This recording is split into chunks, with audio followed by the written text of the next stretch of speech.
The diner smelled like burnt coffee and desperation, a scent I'd grown so accustomed to that it had become part of my skin. The fluorescent lights buzzed overhead, casting everything in a sickly yellow glow that made even the healthiest customers look jaundiced.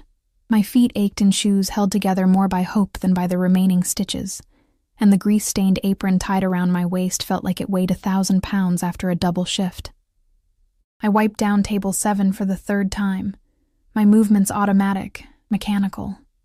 This was my life now, had been for the past 2 years. Wake up in my shoebox apartment where the heat only worked when it felt like it, take 2 buses to get here, smile at people who didn't see me, and pretend the tips I scraped together would somehow be enough to matter. "Sweetie, coffee!" barked Maurice from behind the counter, his thick Brooklyn accent cutting through the ambient noise of clinking dishes and mumbled conversations. "On it," I called back, reaching for the pot that had probably been sitting on the burner since the Clinton administration. It was a Tuesday night, which meant the diner was half empty, just the regulars nursing their bottomless cups, and a few stragglers who looked as lost as I felt. Rain had started to fall outside, creating ribbons of light on the windows as headlights passed by. The weather matched my mood perfectly. Gray, cold, relentless. I was refilling Mr. Peterson's cup. A 70-something widower who came in every night and always left exactly $1, no matter how long he stayed, when the door opened. The temperature in the room seemed to drop. I felt it before I saw him, that shift in the atmosphere when someone important enters a space. The kind of presence that makes every head turn, every conversation pause mid-sentence. I glanced up from Mr. Peterson's cup, and my breath caught in my throat. He stood in the doorway like he owned not just the diner, but the entire city block. Tall, broad-shouldered, wearing a charcoal suit that probably cost more than I made in 6 months. Even from across the room, I could see the perfect cut of the fabric, the way it moved with him like a second skin. His dark hair was swept back, revealing a face that could have been carved from marble, all sharp angles and strong lines, with eyes so dark they looked black in the dim lighting. But it wasn't just his appearance that made my hands tremble around the coffee pot. It was everything else. The way 2 men flanked him immediately, their eyes scanning the room with professional efficiency. The way he moved, unhurried, deliberate, like a predator who knew he had all the time in the world. The way the air itself seemed to bend around him, charged with something dangerous and magnetic. A 3rd man, older and built like a tank, held the door open and surveyed the street before giving a subtle nod. Maurice actually straightened up behind the counter. Maurice, who hadn't stood up straight in the decade I'd known him. The cook's spatula stopped mid-flip. Even Mr. Peterson's perpetual tremor seemed to still. I forced myself to look away, to focus on not spilling coffee all over Mr. Peterson's lap. My heart hammered against my ribs like it was trying to escape. I didn't know who this man was, not specifically, but I knew what he was. You didn't grow up in this city without learning to recognize the signs, the expensive clothes, the armed escorts, the way people reacted to his presence like he was royalty, an executioner rolled into one. "Your usual booth, Mr. Constantine?" Maurice's voice had taken on a tone I'd never heard before, respectful, almost reverent, with an undercurrent of fear. Constantine. Even his name sounded dangerous. "That will be fine," he replied, and I nearly dropped the coffee pot. His voice was like smoke and whiskey, smooth, dark, with an accent I couldn't quite place. Russian, maybe, or some elegant hybrid of Eastern European influences that had been softened, but not erased by years in America. I kept my head down as I finished with Mr. Peterson, willing myself to be invisible. Whatever booth he took, please God, let it not be in my section. I had 4 tables to manage, surely one of the other waitresses could. "Emma." Maurice's voice cut through my silent prayer. I looked up to find him jerking his head toward the back corner booth, the best seat in the house, the one we reserved for, well, apparently for men like Constantine. My section. Of course. I smoothed my apron with trembling hands and grabbed a menu, even though something told me he wasn't here for the meatloaf special. As I approached, I kept my eyes on the worn linoleum floor, counting my steps. His 2 guards had positioned themselves strategically, one near the door, one at the counter where he could watch both the entrance and his boss. The older man who'd checked the street settled into the booth across the aisle, his jacket falling open just enough to reveal the shoulder holster underneath. I'd seen guns before. My ex-boyfriend had kept one in his apartment, thought it made him tough. But there was something different about seeing one on a man who actually knew how to use it, who wore it like it was just another accessory. "Good evening," I managed, my voice coming out steadier than I expected. "Can I start you off with something to drink?" I made the mistake of looking up. His eyes locked onto mine, and the world tilted. They were dark, impossibly dark, but there was something burning in their depths. Intelligence, intensity, a kind of focused attention that made me feel like I was the only person in the entire city. In the split second before I could look away, I saw him take me in, really take me in. His gaze traveling from my face down to my worn shoes and back up again.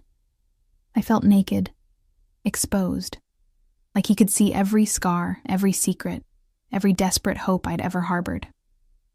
"Coffee," he said simply, still watching me with that unnerving intensity. "Black." "Right away," I murmured, already turning to escape. "And something for my associates." I paused, my pen hovering over my notepad, a prop really, since I'd just be getting coffee for everyone. "The same?"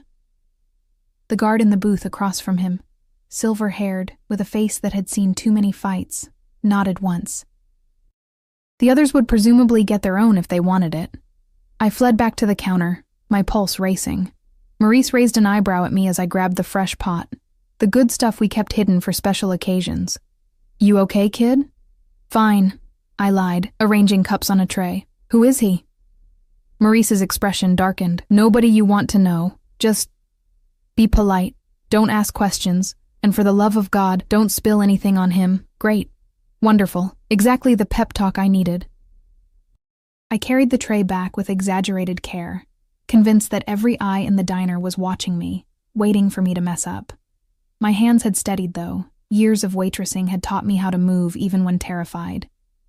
It was like my body knew what to do even when my brain was screaming. I set the cups down without incident, poured the coffee with practiced precision, and was just about to ask if they needed anything else when the door burst open. Everything happened at once. 3 men rushed in, their intentions written in every aggressive line of their bodies. I saw the guns, actually saw them being drawn, and my mind went blank with terror. The guards around Constantine moved instantly, reaching for their own weapons, chairs scraping against linoleum as they stood. But I was closer. I was right there, standing next to Constantine's booth with a pot of scalding coffee in my hands, and one of the intruders, a wiry man with wild eyes and a pistol, was pointing his weapon directly at Constantine's head. I didn't think. There was no heroism in it, no conscious decision to be brave. It was pure instinct, the same instinct that makes you reach out to catch a falling child, to grab someone's arm before they step into traffic. My body moved before my brain could catch up, and I lunged forward just as the gun went off. The bullet hit me in the shoulder, and pain exploded through my body like white-hot lightning. The coffee pot fell from my hands, shattering on the floor in a cascade of ceramic and steaming liquid. I heard screaming, realized dimly that it might be coming from me, and then everything became chaos. More gunshots. Someone tackled me to the ground, covering my body with theirs. The weight was crushing, protective, and through the haze of agony, I smelled expensive cologne and gunpowder. Shouting in multiple languages, running footsteps, Maurice yelling something about calling the cops. Then silence. Heavy, ringing silence broken only by my own ragged breathing and the sound of rain against the windows. The weight on top of me shifted, and I found myself looking up into Constantine's face. We were on the floor, him hovering over me, one hand pressed against my shoulder, where blood was seeping through my uniform. His expression was thunderous, a rage so profound it made him look almost inhuman. But his touch was careful, gentle even. "Don't move," he commanded, his voice rough. "You're hit." I tried to speak, but pain lanced through me, stealing my breath. "Dmitri, call Dr. Volkov. Now." He barked the order without looking away from me, his hand maintaining pressure on my wound. "Tell him we're coming to him." "Boss, the police." "I don't care about the police." The fury in his voice made everyone in the diner flinch. This woman just took a bullet meant for me. We're not leaving her to bleed out while we wait for an ambulance. My vision was starting to blur at the edges, darkness creeping in. I tried to focus on his face. It seemed important somehow, to stay conscious, to understand what was happening. His jaw was clenched so tight, I could see the muscle jumping. And there was something in his eyes that looked almost like fear. No, that couldn't be right. Men like him didn't get scared. "Stay with me," he ordered, and it was an order, the kind of command that expected obedience. "Look at me. What's your name?" "Emma," I whispered, my voice barely audible. "Emma Reeves. Emma." He repeated it like he was memorizing it, branding it into his memory. "I'm going to pick you up now. It's going to hurt, but we need to get you help. Do you understand?" I managed a nod, and then his arms were sliding under me, careful of my shoulder but firm, and he lifted me like I weighed nothing. The movement sent fresh waves of agony through my body, and I couldn't stop the cry that escaped my lips. "I know," he murmured, something almost soft entering his voice. "I know. Just hold on." Through the pain, through the fear and confusion, one thought managed to crystallize in my fading consciousness. My life had just changed forever, and I didn't even know if I'd survive long enough to see how. I woke up in a bed that felt like sleeping on a cloud. For a few disoriented seconds, I didn't remember anything. Didn't know where I was, or why my shoulder felt like it had been set on fire and then wrapped in cotton. The sheets against my skin were Egyptian cotton, maybe higher, the kind of fabric I'd only ever touched while folding laundry for the family I'd cleaned houses for during college. Above me, a crystal chandelier caught the morning light, scattering rainbow prisms across a ceiling that had actual crown molding. This wasn't a hospital. Memory crashed back in waves. The diner, the guns, the bullet tearing through my flesh, Constantine's face hovering over mine. I tried to sit up, and pain immediately reminded me why that was a terrible idea. "Easy." A woman's voice, accented and calm. "The doctor said you must not move suddenly." I turned my head, slowly this time, to find a woman in her 50s sitting in a chair beside the bed. She had kind eyes and graying hair pulled back in a neat bun, wearing what looked like a nurse's uniform. "Where am I?" My voice came out scratchy, raw. "Mr. Constantine's residence. I am Irina, the house nurse." She stood, pouring water from a crystal pitcher into a glass. "You were brought here last night after the incident. Dr. Volkov operated on you. The bullet passed through cleanly. You were very lucky." "Lucky. Right, getting shot definitely felt like winning the lottery." She helped me take small sips of water, and gradually, my surroundings came into sharper focus. The bedroom was enormous, bigger than my entire apartment. Floor-to-ceiling windows overlooked what appeared to be a private garden, though I could see the tops of buildings beyond the high stone walls. The furniture was all dark wood and elegant lines, expensive without being ostentatious. Original artwork hung on the walls, pieces I vaguely recognized from museum visits I could never afford. "How long have I been here?" 12 hours. It is almost noon." Irina adjusted my pillows with practiced efficiency. "Mr. Constantine has been very concerned. He has checked on you 4 times, though you were sleeping." The idea of him standing over me while I slept sent a shiver down my spine that had nothing to do with pain. "I need to call my work. Maurice will be worried, and I'm supposed to have a shift tonight." "Already handled," a deep voice said from the doorway. I froze. Constantine stood there, somehow looking even more imposing in the daylight streaming through the windows. He'd changed from the suit I remembered. This one was charcoal gray, perfectly tailored, with a crisp white shirt open at the collar, no tie. Even casually dressed, he radiated power. His dark hair was slightly damp, like he'd recently showered, and I caught the scent of expensive cologne and something else. Tobacco, maybe, and cedar. "Your employer has been informed that you'll be taking medical leave," he continued, stepping into the room with that same predatory grace I remembered from the diner. "Paid, of course. I've also settled your rent for the next 6 months and covered your medical expenses. I stared at him, my brain struggling to process. You... What? No, I can't accept... You can, and you will. He moved closer, and Irina discreetly excused herself, closing the door behind her.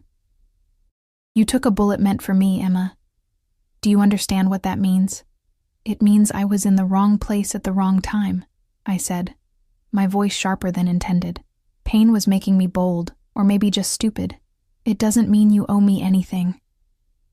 His eyes narrowed slightly, and he pulled up the chair Irina had vacated, sitting down so we were at eye level. Up close, I could see details I'd missed in the chaos. A small scar cutting through his left eyebrow, the shadow of stubble along his jaw. The way his eyes weren't quite black, but rather the darkest brown I'd ever seen. Let me be very clear about something, he said, his voice quiet but carrying absolute authority. In my world, debts are sacred. Life debts especially.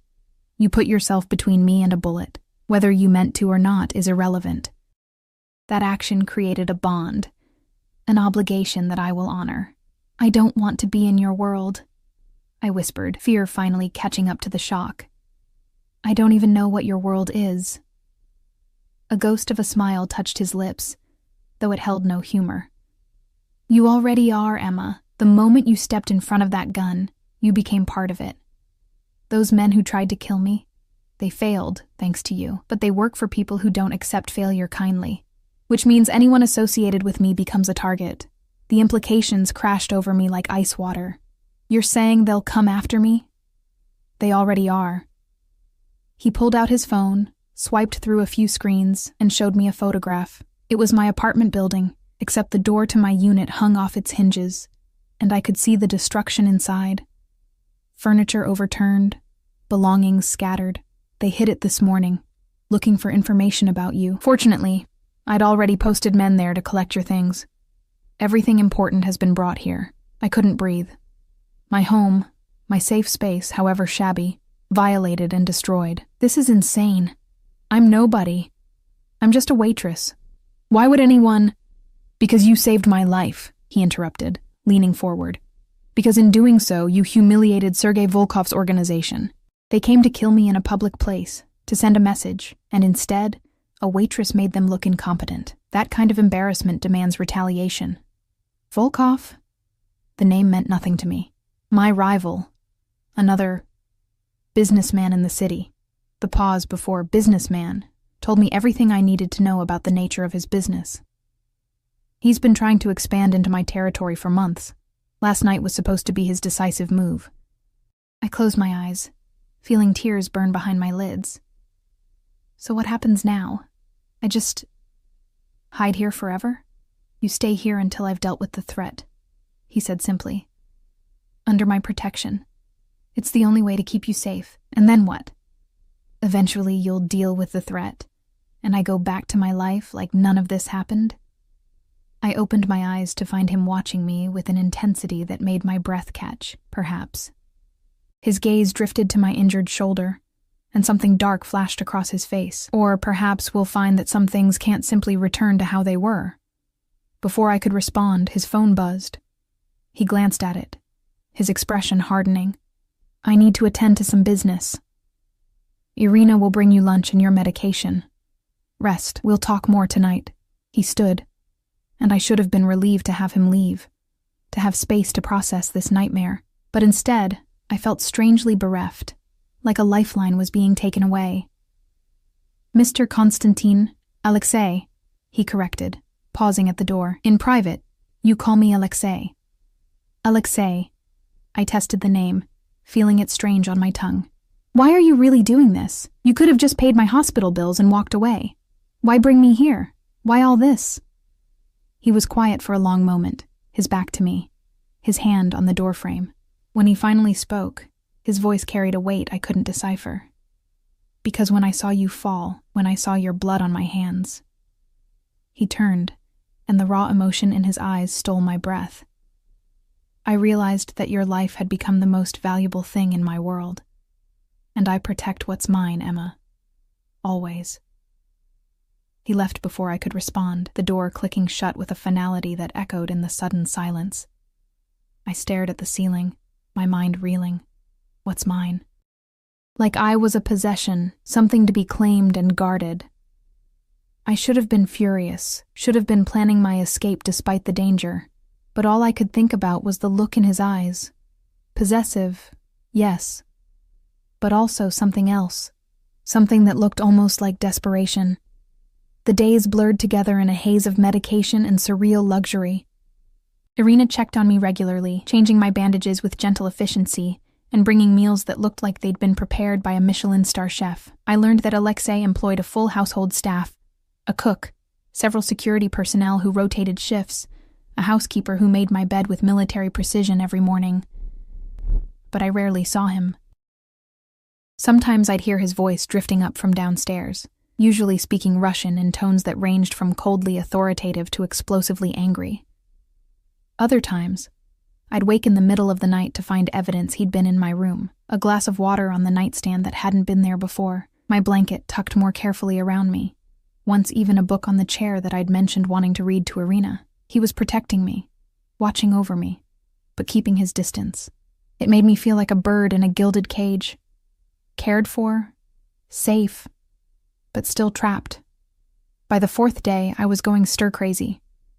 My shoulder was healing well enough that I could move around without wanting to scream, and I couldn't stand being confined to the bedroom any longer. Against Irina's protests, I ventured out, exploring the house. It was a mansion, really, 3 stories of old-world elegance mixed with modern security. I counted at least 12 bedrooms, a library with floor-to-ceiling bookshelves, a formal dining room that could seat 20, and a living area with furniture that probably cost more than I'd earn in a lifetime. Cameras were discreetly placed in corners, and I noticed the security personnel, always professional, always watching. I found Alexei in his study on the 2nd floor. The door was slightly ajar, and I could see him behind a massive mahogany desk, talking on the phone in rapid Russian. He looked tired, shadows under his eyes, his jaw tight with tension. As I watched, he rubbed his temples, a gesture so human it made my chest ache. He hung up and looked up, somehow knowing I was there despite my silence. "You should be resting," he said, but there was no real reprimand in his voice. "I've been resting for 4 days. I'm going crazy up there." I stepped into the room, taking in the walls lined with books and what looked like expensive vodka. "Don't you have TVs in this place?" "3 in your room alone. Did you not see them hidden in the armoire?" The corner of his mouth twitched. "I can have someone show you." "I don't want to watch TV," I interrupted. "I want answers. What's happening out there? Have you dealt with the threat?" His expression shuddered. "It's being handled." "That's not an answer. It's the only one you're getting." He stood, moving around the desk toward me. "This isn't your concern, Emma." "Not my concern?" I felt anger surge through me, welcome after days of feeling helpless. "People destroyed my apartment because of me. I'm trapped here because of me. How is this not my concern?" "Because I'm handling it." His voice rose, filling the room with its force. Then, visibly, he reined himself in, his hands clenching into fists at his sides. "Because the less you know about what I do, the safer you are. Do you understand? Information is dangerous in my world. The wrong word to the wrong person could—" He cut himself off, turning away, but not before I saw something flash across his face. Fear again. For me. "Could what?" I pressed, moving closer despite every instinct telling me to back away. "What are you protecting me from, Alexei?" He spun back, and suddenly he was right there, inches away, close enough that I could feel the heat radiating from his body. "From everything," he said, his voice dropping to something rough and raw. "From Volkov, from my enemies, from anyone who would hurt you to get to me, from the violence and ugliness of what I am." "And what are you?"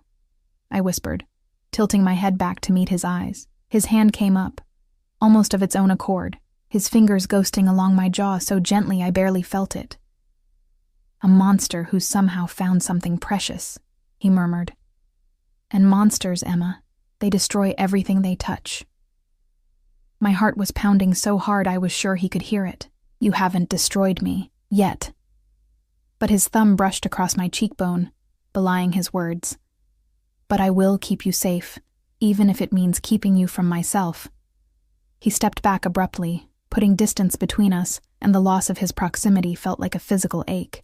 "Dmitri will take you shopping tomorrow," he said, his voice returning to businesslike efficiency. "You need clothes, personal items, whatever you want. I don't want your money," I said quietly. "I just want to understand what's happening to my life." He looked at me for a long moment, something unreadable in his dark eyes.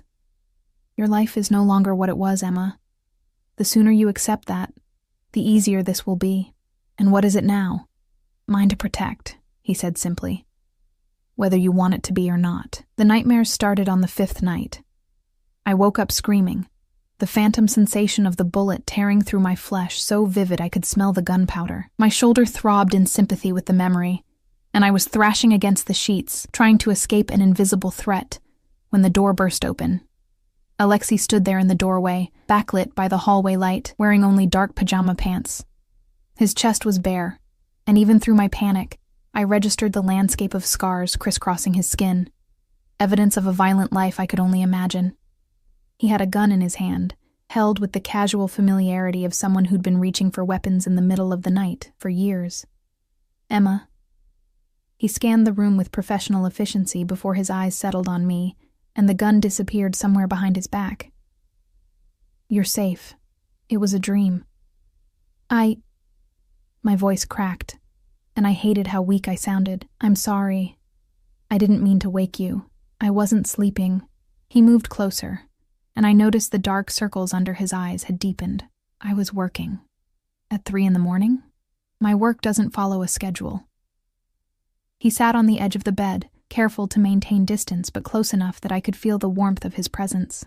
"Tell me about the dream." I shook my head, wrapping my arms around myself. "It's stupid. Just reliving that night." "Not stupid."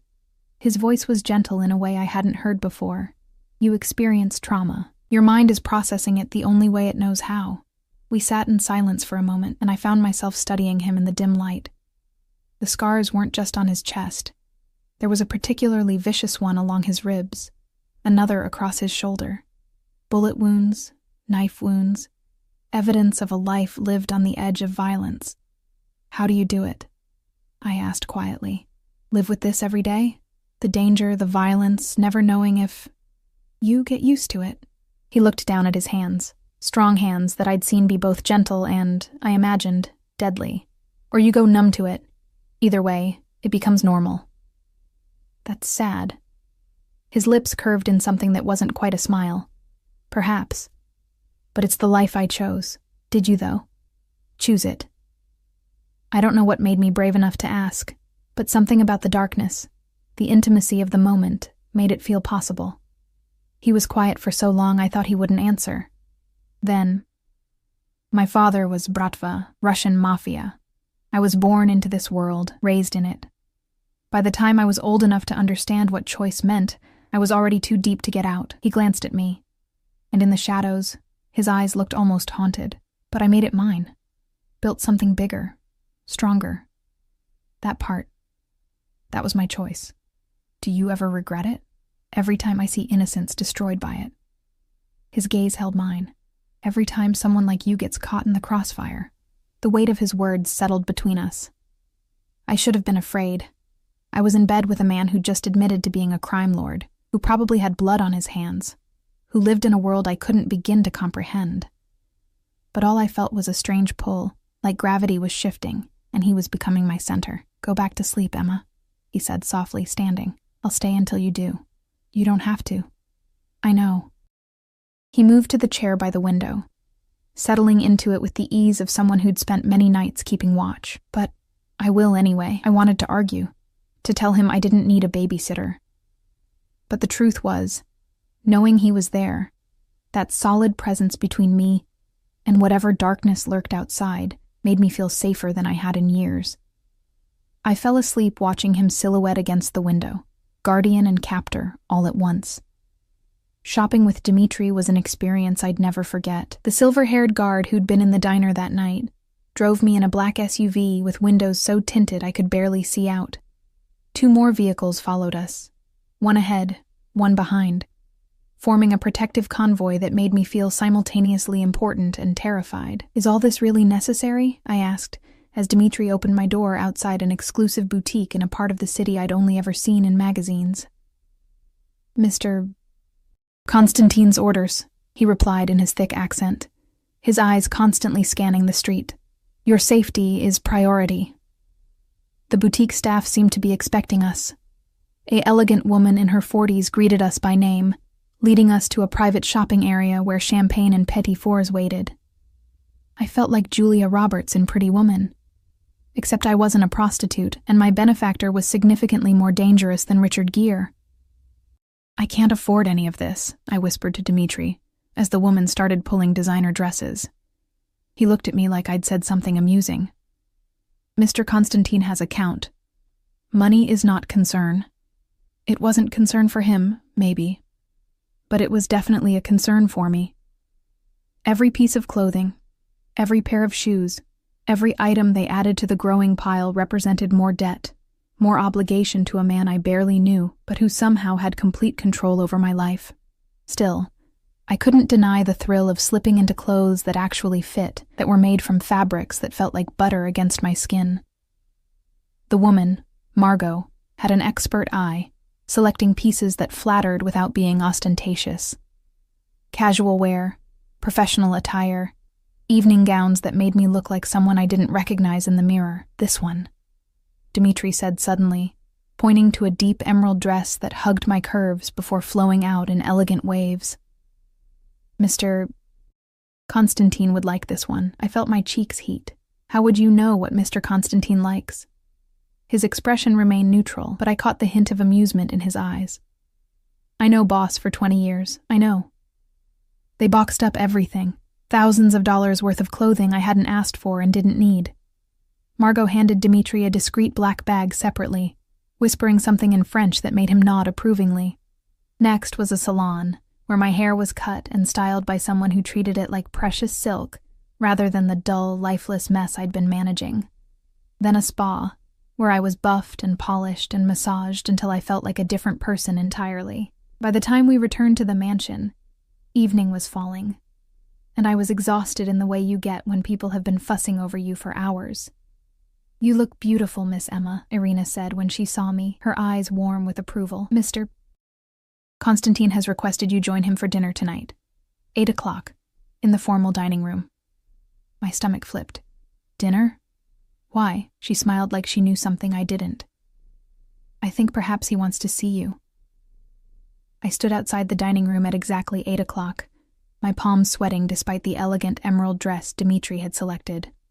Through the partially open door, I could see candles flickering on a table set for two, crystal glasses catching the light. This felt like a date, which was insane, because I was essentially a prisoner here, wasn't I? Protected, yes, but still unable to leave, still dependent on Alexei's mercy and protection. "Are you going to stand in the hallway all night?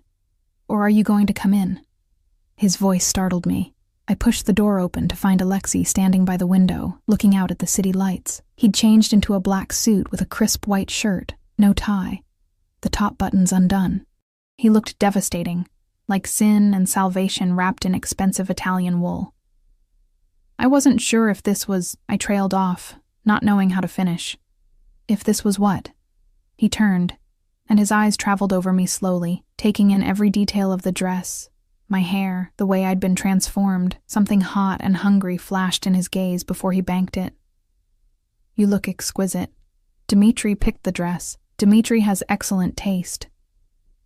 He moved to the table, pulling out a chair for me. "Please, sit." Dinner was brought in by silent staff, course after course of food that tasted like it belonged in a 5-star restaurant. We ate in relative silence at first, the tension between us thick enough to cut. I was hyper-aware of everything, the way he held his wine glass, the occasional glances he sent my way, the controlled grace in his every movement. "How was shopping?" he asked finally, swirling the wine in his glass. "Expensive," I replied honestly. Dmitri wouldn't let me look at any price tags. "Because price is irrelevant." He set down his glass, fixing me with that intense stare. "I told you, Emma. I protect what's mine. That includes making sure you have everything you need. I'm not yours, I said quietly, but even I could hear the uncertainty in my voice. Aren't you? He leaned back in his chair, studying me. You're living in my house, under my protection, wearing clothes I bought you. You dream, and I come running. You breathe, and my men stand guard. Tell me how you're not mine. Because I didn't choose this, I shot back, feeling heat rise in my cheeks. You chose it for me. You decided I needed saving, needed protecting, needed to be locked away like some treasure you're hoarding. Is that what you think? His voice dropped dangerously low. That you're a possession to me?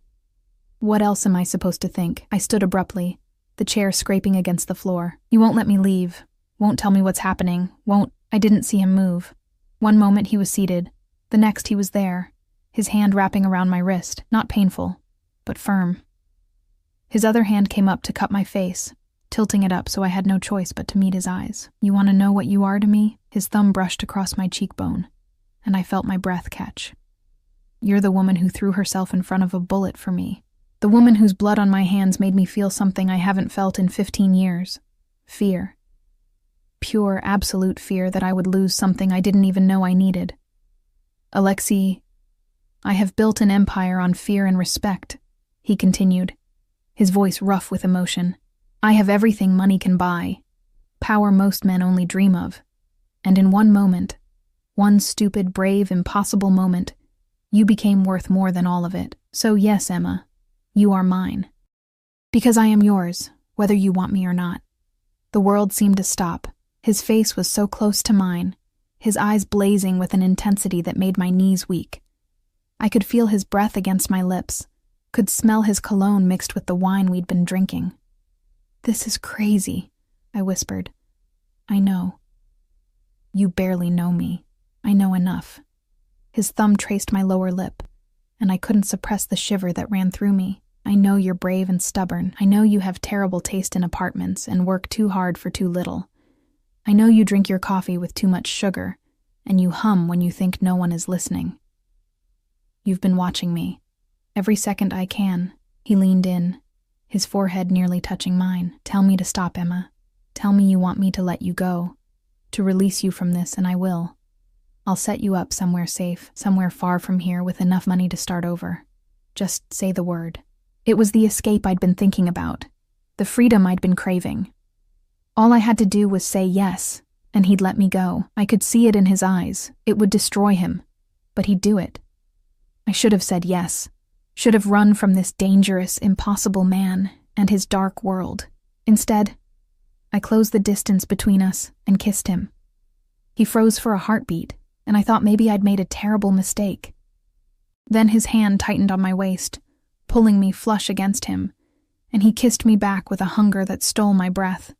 It was nothing like any kiss I'd ever experienced. It was possession and desperation, and need all tangled together, burning through me like wildfire. When we finally broke apart, both breathing hard, his eyes were nearly black with desire. Emma, he said, my name a prayer and a curse. Do you understand what this means? I nodded, unable to speak. Say it. I need to hear you say it. I'm yours, I whispered, and felt the words settle into my bones like truth. And you're mine. The smile that crossed his face was beautiful and terrifying all at once. Yes, he murmured, pulling me close again. God help us both. I woke up in Alexei's bed. Sunlight streamed through floor-to-ceiling windows I didn't recognize, and the sheets beneath me were black silk, a stark contrast to the white linens of the guest room I'd been occupying. My dress from last night lay pooled on the floor like a green puddle, and I was wearing one of Alexei's shirts, the fabric soft and smelling like him. We hadn't had sex. That fact became clear as I took inventory of my body, still sore from the healing gunshot wound, but untouched in other ways. After that kiss in the dining room, after I'd admitted what we both knew, Alexei had simply held me. We'd moved to his room because he refused to let me out of his sight, and we'd fallen asleep tangled together, his arm a protective band around my waist. The bathroom door opened, and he emerged in dress pants and a partially buttoned shirt, his hair still damp from the shower. When he saw I was awake, something soft entered his expression. Good morning, he said, moving to sit on the edge of the bed. His hand came up to brush hair from my face, the gesture achingly tender. How do you feel? Confused, I admitted. Good, but confused. That's fair. He leaned down and pressed a kiss to my forehead. I have meetings today that I can't avoid. Dmitri will stay with you, and there are 4 men posted around the house at all times. Reality crashed back in. The threat. Volkov. Is it being handled? He said firmly. But until it's completely resolved, you don't leave this house without me. Understood? There was steel in his voice, the tone of a man used to being obeyed. Part of me wanted to bristle at the command, but the larger part recognized it for what it was. Fear dressed up as control. Understood, I said quietly. He studied me for a moment, then reached into his nightstand and pulled out a small velvet box. Give me your hand. I extended my right hand, and he slipped something onto my ring finger. A band of white gold set with a single, perfect diamond, not huge or ostentatious, but clearly expensive and undeniably beautiful. Alexei, what, if anyone asks, you're my fiancé, he said, his eyes holding mine. It's the best protection I can give you right now. In my world, attacking another man's wife or intended is complicated.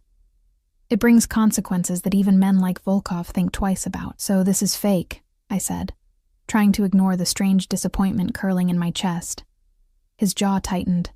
Nothing about what I feel for you is fake, Emma. But yes, for now, it's a tactical decision. He raised my hand to his lips, kissing the ring.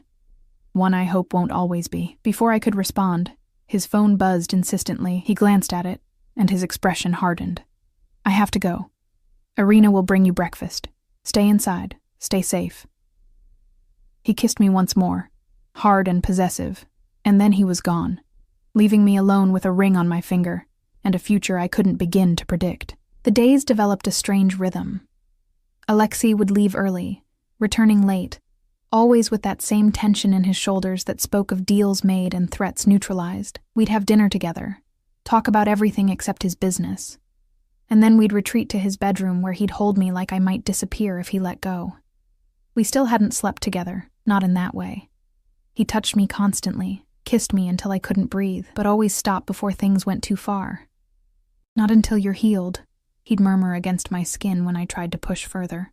Not until you're choosing me with a clear head. Not gratitude or fear or whatever else you might be feeling. It was both frustrating and endearing. This unexpected chivalry from a man who could order deaths with a phone call. 2 weeks after the shooting, Irina declared my shoulder healed enough to remove the bandages permanently. The scar tissue was still pink and tender but functional. I stared at it in the mirror, a permanent reminder of the night my life changed. It gives you character, Alexei said from the doorway of the bathroom. I hadn't heard him come home. It's ugly, I replied, tracing the puckered skin. He moved behind me, his hands coming to rest on my hips as he looked at our reflection. It's proof you survived, that you're stronger than you knew. His lips brushed my shoulder, just above the scar. It's beautiful, because it's part of you. I turned in his arms, and the heat in his eyes made my breath catch. Alexei, I eliminated Volkov's operation last night, he said abruptly. His lieutenants are either dead or have sworn loyalty to me. The threat to you is over. The words should have filled me with relief. Instead, I felt something like dread. So I can leave now? His arms tightened around me. You could. I wouldn't stop you. His voice dropped to something raw, but I'm asking you not to. I'm asking you to stay, to give this, us, a real chance. Why? I needed to hear it, needed to understand what I was to him beyond a debt and an obsession. Because I love you, he said simply. And the world tilted. I know it's too soon. I know it's insane. But somewhere between watching you fall and watching you heal, between every nightmare I chased away, and every morning I woke up grateful you were still here, I fell completely in love with you. Tears burned in my eyes. I don't even know who you really are. What you do, the things you've done, I'm a criminal, he said bluntly. I run an organization that deals in things you'd find reprehensible. I've killed people, Emma. I've ordered deaths. I've built my empire on fear and blood, and I won't insult you by pretending otherwise. His hand came up to cup my face. but I would burn it all down before I let anything happen to you. That's who I am with you. That's not enough, I whispered, even as my heart was screaming the opposite. I know. He pressed his forehead to mine, so I'm going to give you time. Stay here, or I'll set you up somewhere else. Your choice. Get to know me, the real me. Ask me anything, and I'll answer honestly. And when you're ready, if you're ever ready, tell me what you want. And if I want to leave for good, pain flashed across his face, but his voice remained steady. Then I'll let you go. It will destroy me, but I'll do it. I looked at this complicated, dangerous, surprisingly gentle man who'd turned my world upside down and made a decision that terrified me. Ask me to stay, I said softly. Hope blazed in his eyes. Emma. No tactics, no strategy. Just you, asking me. He took a shaky breath, and I'd never seen him look so vulnerable. Stay with me, please.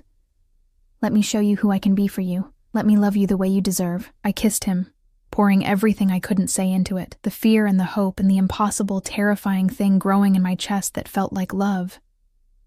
Okay, I whispered against his lips. I'll stay. 3 months later, I stood in Alexei's study, staring at the documents spread across his desk. Financial records, business dealings, the full scope of his operations laid bare because I'd asked to see them. He sat in his chair, watching me process it all, his expression guarded but honest. Money laundering, I said, pointing to one section. Through legitimate businesses. Yes. Protection rackets. In certain territories, yes. Weapons dealing. He hesitated. Primarily defensive sales to allied organizations. I don't deal in chemical or biological weapons, and I have strict policies against sales that target civilians. I looked up at him. You're trying to make this sound noble. No, he said quietly. I'm trying to be honest. There's nothing noble about what I do, Emma. But there are lines even I won't cross. I moved to the next document, this one detailing charitable donations. Millions of dollars to hospitals, schools, orphanages. This is you too? Money is just a tool. How you use it matters. He stood, moving around the desk to stand beside me. I grew up in poverty, Emma. Real poverty. The kind where you wonder if you'll eat that day. When I finally had power, I decided some of it would go to making sure other kids didn't grow up the way I did. It was all too much. The violence and the charity, the cruelty and the kindness. He was a walking contradiction, and I was falling deeper in love with him every day. I met with a lawyer yesterday, I said abruptly. He went still. About what? About working again. Not at the diner. Marie sold it last month anyway, but I can't just exist here, Alexei. I need purpose. What did you want to do? Before all this? Social work, I admitted. I was in school for it before I ran out of money. I wanted to help people. Something shifted in his expression. Then go back. Finish your degree. I'll pay for it. I don't want your money. It's not about the money, he interrupted. It's about you having what you need to become who you want to be. Let me give you that, Emma. Please. We'd had versions of this argument a dozen times. My independence versus his need to provide for me. But lately, I'd started to understand that for him, taking care of me wasn't about control. It was about love, expressed in the only way he knew how. On one condition, I said. Anything. The ring stops being fake. He froze, his eyes searching mine. Emma. I love you, I said, the words coming easier now that I'd admitted them to myself. I love you despite everything I should fear about you, or maybe because of it. I love the way you hold me at night like I'm precious. I love that you've killed people, but you won't make love to me until you're sure I'm choosing you freely. I love your contradictions and your darkness, and the way you look at me like I'm your salvation. You are, he said roughly, pulling me into his arms. You're the only good thing I've ever had. Then marry me. Really marry me. Not as protection, not as strategy. Marry me because we're both too far gone to imagine life without each other. He kissed me then, deep and desperate, and when he pulled back, there were tears in his eyes. Yes, he said. Yes, 1,000 times yes. The wedding was small, private, held in the garden of Alexei's estate on a cool October morning 3 weeks later. I'd imagined in my old life that when I got married it would be a big affair, family, friends, a church filled with well-wishers. But that Emma was gone, replaced by someone who understood that the people who mattered could fit in a small garden, and that safety sometimes meant secrecy. Dmitri stood as Alexei's best man, his weathered face uncharacteristically emotional. Irina served as my maid of honor, having spent the morning helping me into a simple white dress. Elegant, understated, nothing like the elaborate gown I'd once pinned to a Pinterest board I'd now deleted. The handful of Alexei's most trusted men lined the perimeter, their presence a reminder that even in joy, we lived in a world where vigilance never stopped. The officiant was a priest Alexei had known since childhood, an old man with kind eyes who asked no questions about the speed of our courtship or the armed guards at our wedding.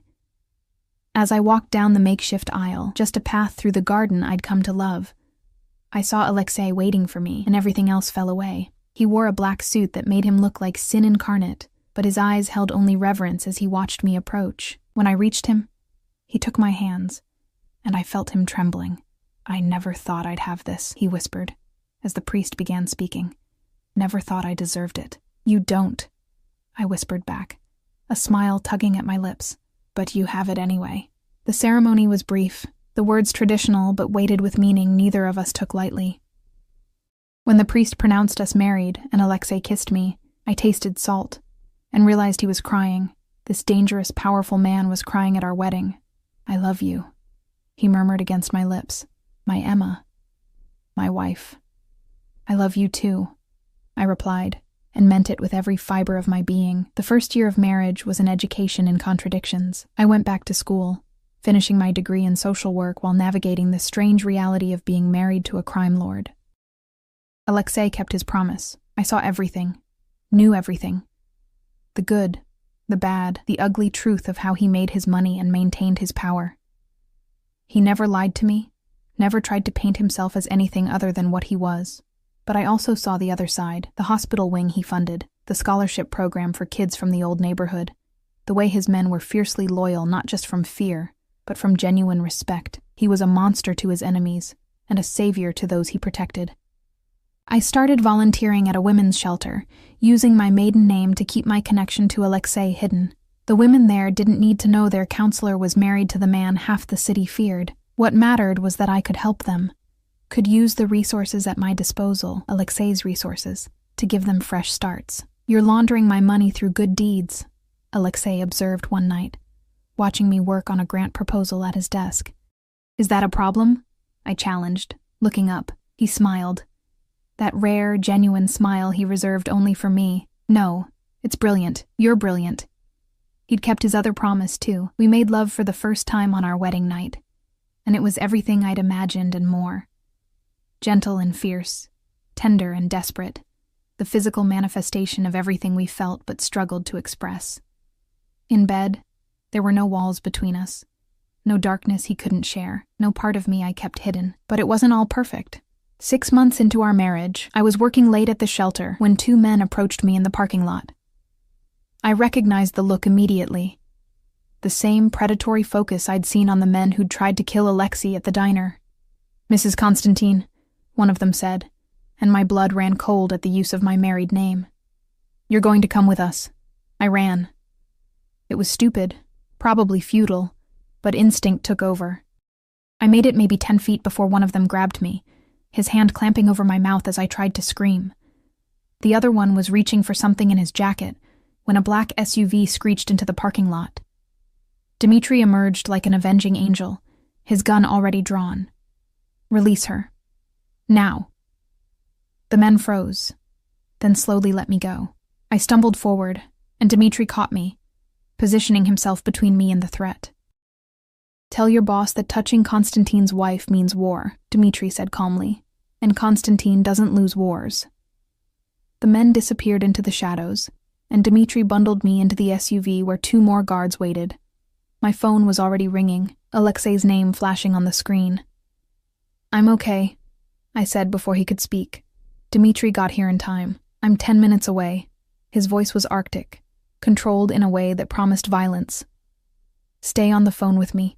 Those 10 minutes felt like hours. When we finally pulled up to the estate, Alexei was waiting, and the look on his face would have terrified me if it had been directed at me.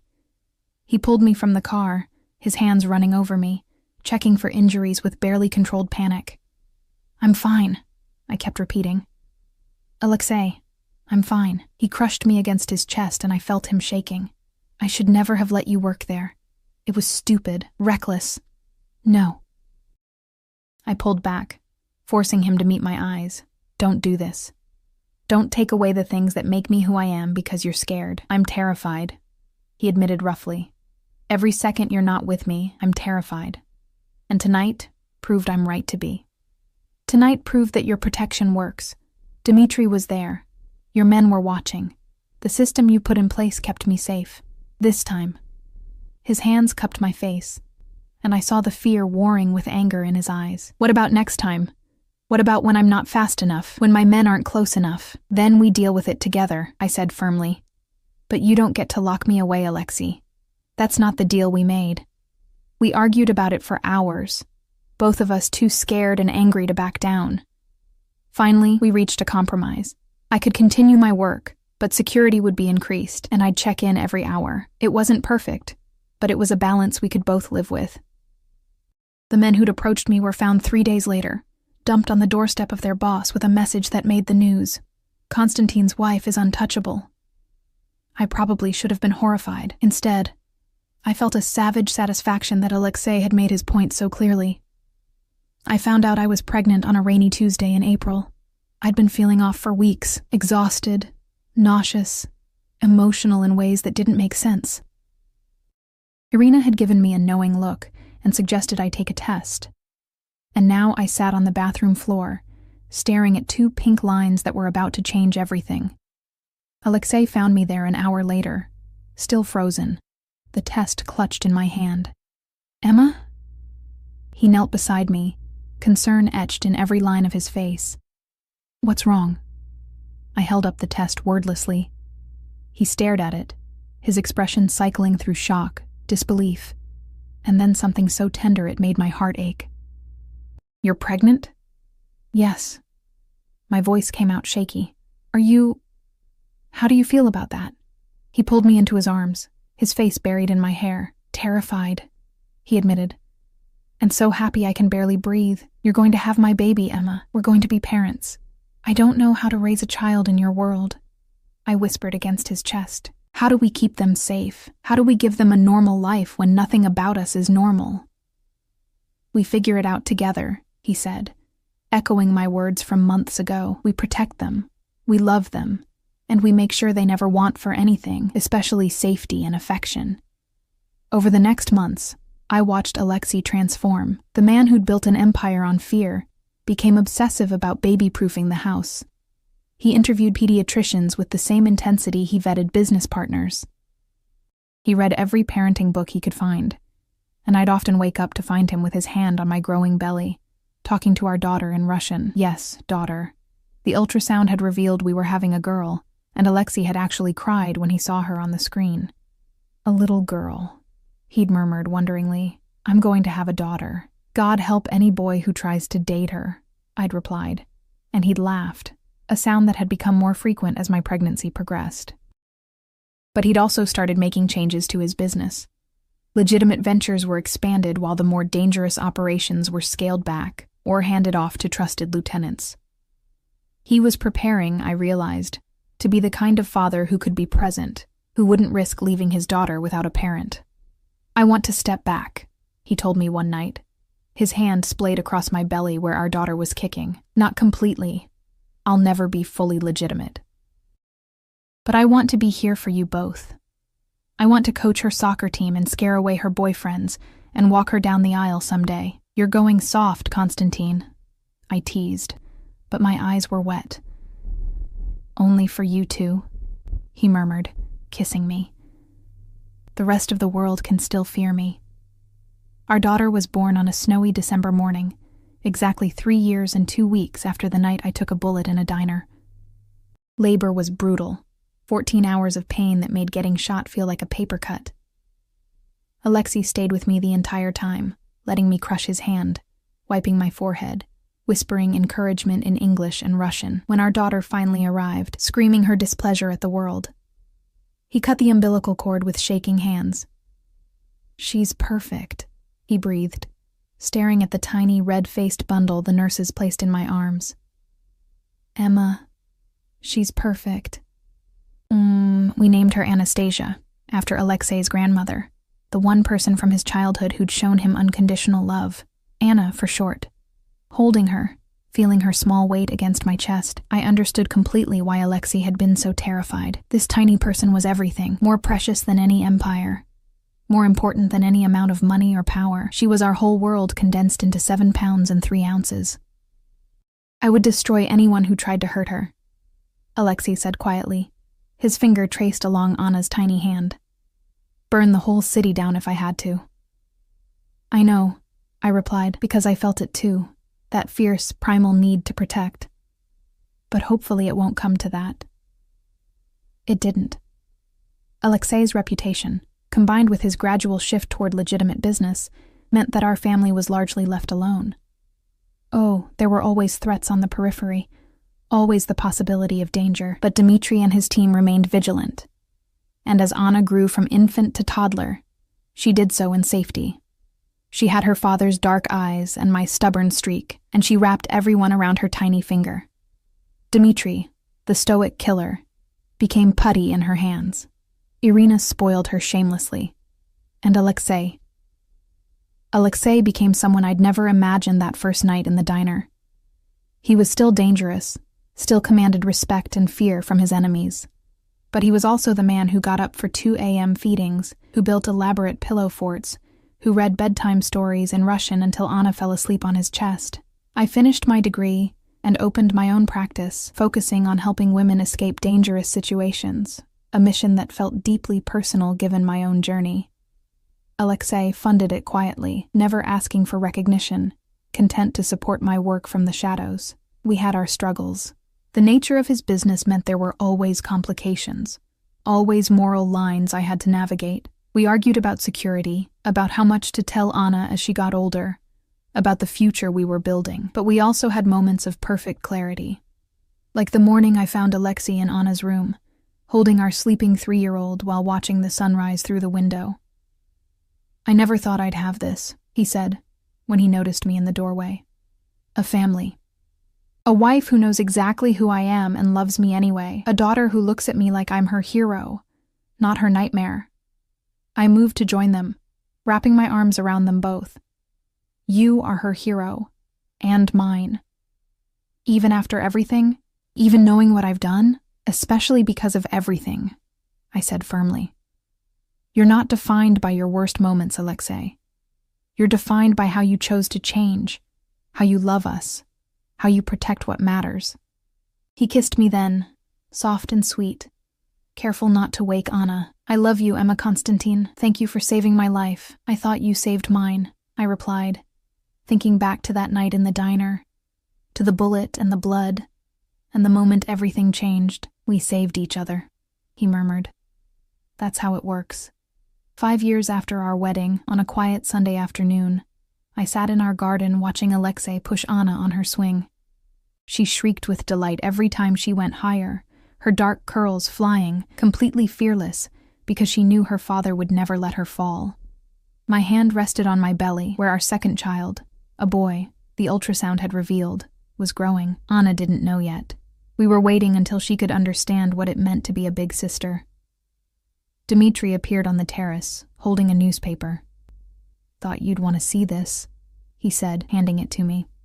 The headline made me smile. "Constantine Industries donates $50 million to city hospital expansion." Legitimate, respectable. The empire Alexei had built through blood and fear was transforming into something that could be passed down to our children without shame. He'd never be completely clean. Some stains ran too deep, but he was trying, evolving, becoming the man I'd always believed he could be. "Mama, watch!" Anna called out, and I looked up to see her hanging upside down from the monkey bars while Alexei hovered nervously beneath her. "I see you, baby," I called back. my heart swelling with love so profound it almost hurt. This was my life now. Not perfect, not simple, but mine.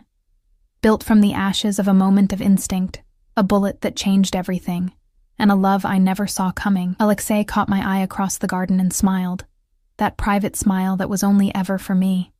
In it, I saw everything we'd been through, everything we'd overcome, and everything we still had to look forward to.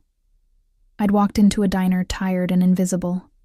Just another waitress serving coffee to people who didn't see her. I'd walked out as the most important person in a dangerous man's world. And I'd somehow found home in the most unexpected place, in the arms of a man who'd sworn to protect me forever, and who'd kept that promise every single day since. The bullet scar on my shoulder would fade over time, but it would never completely disappear. And I was glad.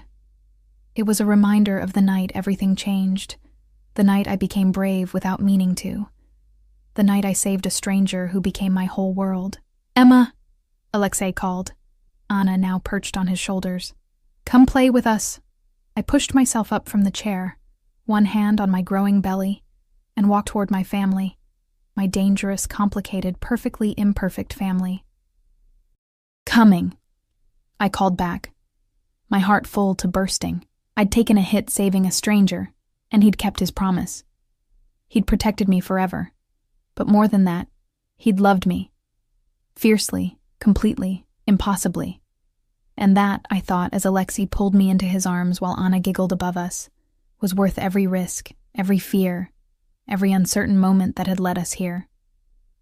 This was my happy ending, hard-won, complicated, but entirely, completely mine.